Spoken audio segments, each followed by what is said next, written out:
தனக்கு தன்னோட இன்பம் மட்டும் தானே முக்கியம்னு இவங்க இருந்திருக்காங்க. அப்படி இருக்கும்போது அவங்க எப்படி அத பத்திலாம் அவங்க யோசிக்கிறாங்க? யோசிக்கக்கூடிய மனநிலையில அவங்க இருக்காங்கன்னு நீங்க சொல்லுங்க.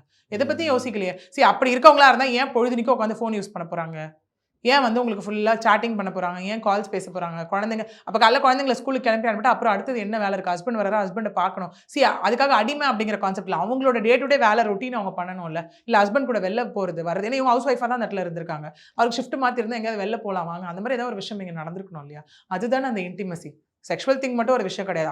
அது ஒரு விஷயத்த வந்து இன்டிமசிக்கான ஒரு நெருக்கத்த கொடுக்கும்போது, அத தாண்டி பண்றது எல்லாமே தானே எமோஷனல் கனெக்ட். அதுதான் விஷயம். ம். இன்னைக்கு ஒரு 100 எடுத்துக்கோங்களேன். ஒரு 50% எடுத்துப்போம். காமனாவே நான் சொல்றேன். அது எப்படி டிவோர்ஸா வருதோ, இல்ல இந்த மாரி இன்செக்யூர் ஃபீல் ஆகுதோ, இல்ல சந்தேகப்பட்டு கொலை பண்ணப்படுதோ, இல்ல இந்த மாரி தான் கேள்வி கேட்கறதுனால இவன காலி பண்ணிட்டா நான் யார் கூட வேணா புடிச்ச லைஃப்ப வாழலாம்ன்னு இருக்க எல்லார்கிட்டயுமே இந்த ட்ரஸ்ட் அண்ட் லாயல்டின்ற ஒரு விஷயம் பார்க்கவே முடியல.